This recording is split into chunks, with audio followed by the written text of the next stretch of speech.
No, vamos a volver a este tema en algunos minutos nada más, porque sin ninguna duda hay un registro histórico que hay que seguir y sobre todo para que ustedes tengan las imágenes de este momento cómo se está viviendo allí en el Reino Unido. Nos vamos a quedar en Europa, nos vamos a ir a Roma en vivo, porque hoy hubo un encuentro muy importante, ustedes saben, entre el Papa Francisco y el presidente de la Nación, Alberto Fernández. Se hablaron de distintas cuestiones, vamos a estar analizándolo, pero primero Adrián Salonia allí en Roma. Adrián.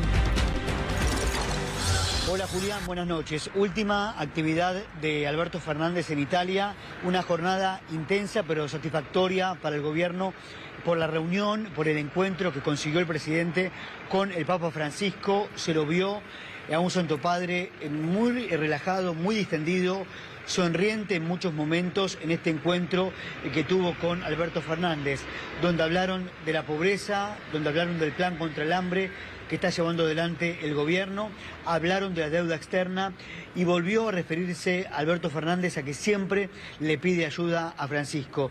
Y hoy lo dijo en la conferencia de prensa: si esto está al alcance del Papa, Francisco va a ayudar a la Argentina en relación a la renegociación que la Argentina debe emprender ahora con el Fondo Monetario Internacional. Bueno, hablaron sobre eso, después tenemos entendido que cuando terminó la reunión privada en la Biblioteca del Vaticano, Alberto Fernández presentó a toda su comitiva y también hubo intercambio de regalos. Fue un acierto, me imagino, un acierto diplomático, me imagino, comenzar esta gira internacional con el encuentro entre Alberto Fernández y el Papa Francisco. Recordemos que el fin de semana la comitiva argentina y el presidente van a permanecer en Roma y ya el martes lo recibe Angela Merkel en Alemania, luego Pedro Sánchez en España y termina esta gira internacional en Francia, donde va a ser recibido el presidente por Emmanuel Macron. Esto por un lado, pero quiero contarte sobre los dos casos de coronavirus que hay en Italia. Ya el primer ministro de Italia, Giuseppe Conte, lo confirmó. Hay dos personas, un matrimonio de origen chino, que se encuentran internados en un hospital especializado en enfermedades infecciosas. Están aislados, pero se confirmó que este matrimonio de origen asiático tienen coronavirus. Bueno, están tratando de analizar el recorrido, el trayecto que hicieron estos 12 turistas que llegaron hace unos días a Roma.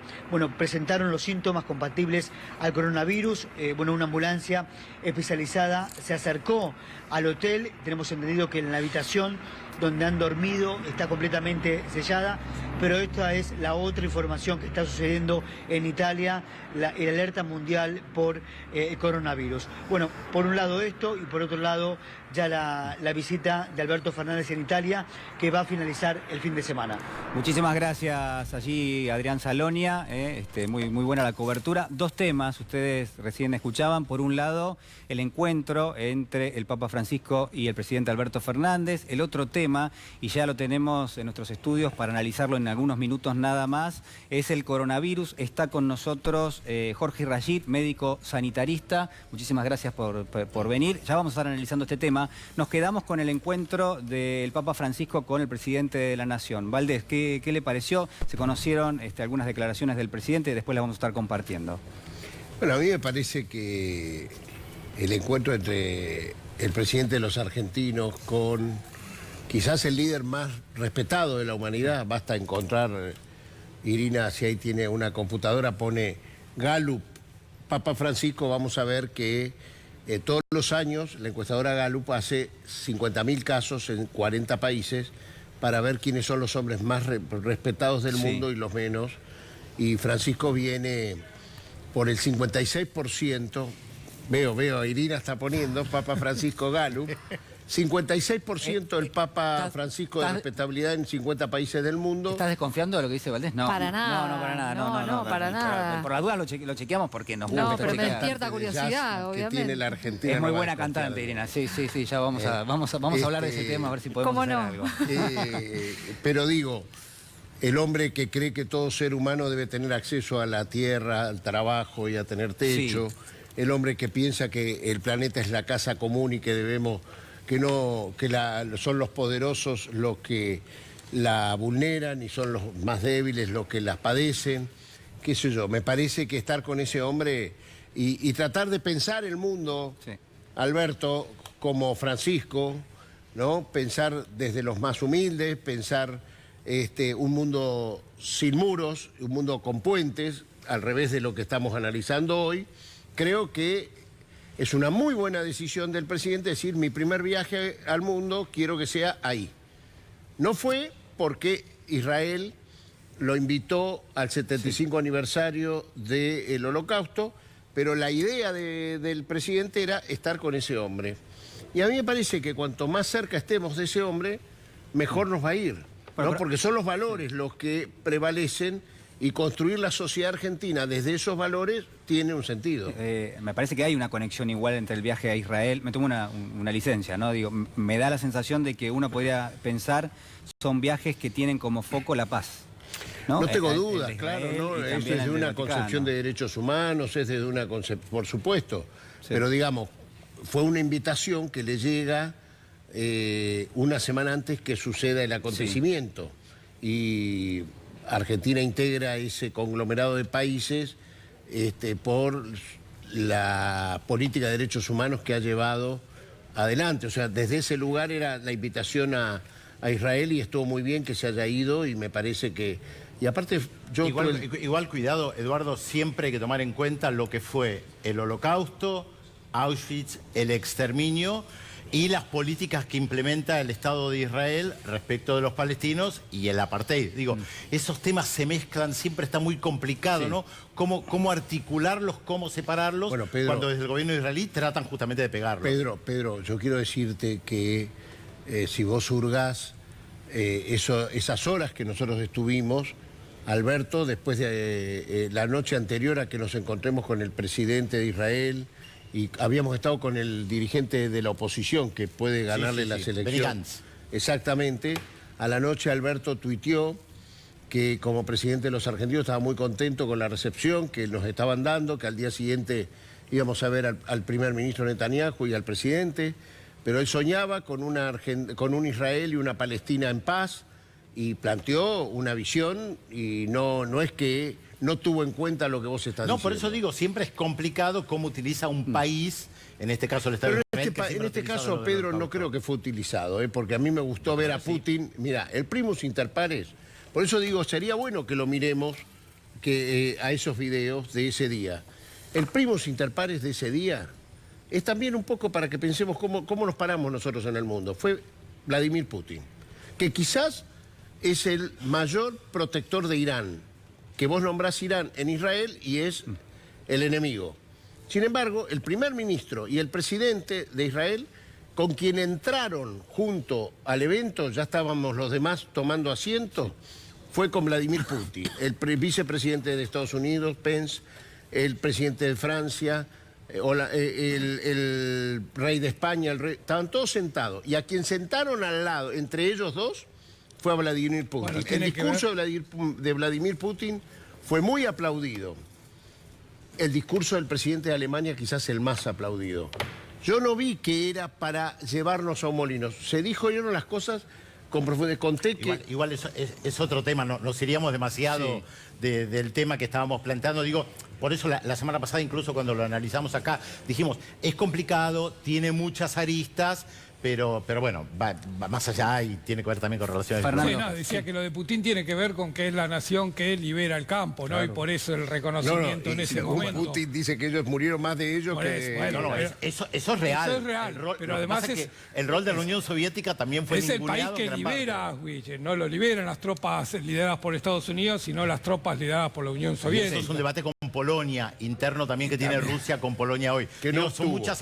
Exactamente, justamente porque los polacos decían, esto fue organizado para Putin. Digo, son muchas aristas que exceden, por supuesto... Bueno, acusan que Polonia fue bastante permisivo a los nazis también. Por eso digo, son muchas aristas que exceden lo que un país como el nuestro también puede hacer en su política exterior, donde hay que ir tanteando, viendo cómo uno se mueve, pero hay que ir, sabiendo que esto existe. Hay que ir a esos lugares, no hay que tener tanto preconcepto. Claro. A mí me lo enseñó Putin, hablando donde estaba, cómo se comportó. Al único jefe de Estado que se paró a saludar efusivamente fue Alberto Fernández, las dos veces, cuando Alberto va a poner la corona y cuando él se retira antes y se para ante Alberto y lo saluda, porque había previsto un encuentro con Alberto y él llegó una hora tarde, pero digo, a mí me parece que fue muy importante eso. Sí, bueno, sí. después vamos a seguir analizando también, ¿eh? Merece, creo yo, un debate en profundidad. Lo vamos a hacer en instantes también. Se queda, Valdés, vamos a hablar de política exterior, pero en este caso también del coronavirus. Pero ahora me tengo que ir a Caballito. Allí está llevando adelante una movilización que arrancó hace ya algunas horas por la muerte de Fernando Báez Sosa. Está Pablo Mesina. Pablo, buenas noches. Hola Julián, ¿cómo te va? Buenas noches. Aquí estamos en el Parque Rivadavia, en el acceso central, a unos pocos metros del monumento a Simón Bolívar, donde se ha realizado, como vos decías, una concentración que comenzó alrededor de las 6 de la tarde, donde todavía continúa un pequeño grupo de amigos, de vecinos, de compañeros de la escuela. También ahí la podemos ver a Julieta, su novia, que estuvo participando, donde también no se sabía, pero asistieron y estuvieron aquí por un lapso de aproximadamente 2 horas Silvino y Graciela, los papás de Fernando, para pedir justicia por el asesinato de Fernando en Villa Gesell. No olvido, por supuesto, mantener su memoria presente, estas velas que se han encendido aquí en este santuario que se ha improvisado sobre el acceso, sobre la cena del día de hoy. Momentos realmente desgarradores y emotivos, ¿no? Una madre reiterando lo brutal del accionar por parte de los rugbyers, que no se merecía esto, que bueno, estar viviendo con una pesadilla, que entiende y siente a cada rato que se va a abrir la puerta y su hijo va a ingresar, cosa que obviamente la mantiene en una situación de expectativa de lo que no va a ocurrir, ¿no? Realmente muy triste lo que ha ocurrido aquí, y ahora es un grupo de personas que han quedado aquí acompañando a su novia y manteniendo el fuego encendido de las velas para recordar a Fernando y reiterando el pedido de justicia sin venganza, como lo ha dicho Julieta. No pedimos más violencia, no se puede pedir que cese la violencia con violencia, y no queremos venganza, queremos que se haga justicia y que se avance con la condena para los culpables como establece la ley. La madre fue la única oradora, la única que habló en el día de hoy, no le dio ni su papá ni su novia tampoco, y esta marcha se replicó en diferentes lugares del país. Aquí también estuvo presente más temprano Juan Carr, que fue también uno de los que motorizó esta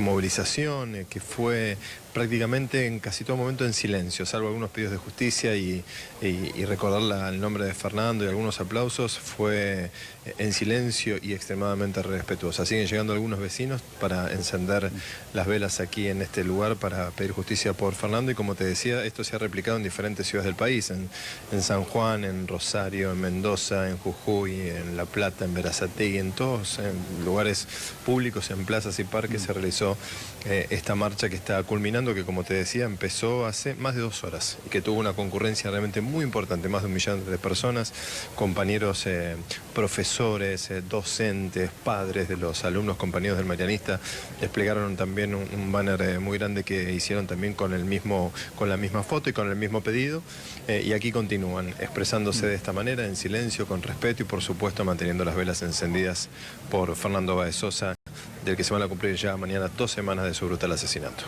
Las imágenes son más que elocuentes. Pablo allí nos da también qué es lo que sienten en este momento aquellos que están recordando a Fernando. Ustedes están viendo las imágenes en vivo de esta movilización que se replica en distintos lugares del país y que tenemos que pensar qué es lo que están planteando ante también la sociedad, ¿no? Todos somos la sociedad, quienes están allí también forman parte de ella. Fernando también formaba parte de esta sociedad, que uno podría pensar que en algún punto, en algún lugar, lo traicionó. Lo traicionó porque no llegó a tiempo para quizás, en todo caso, abordar este problema que cruza transversalmente a toda la sociedad, que es la violencia.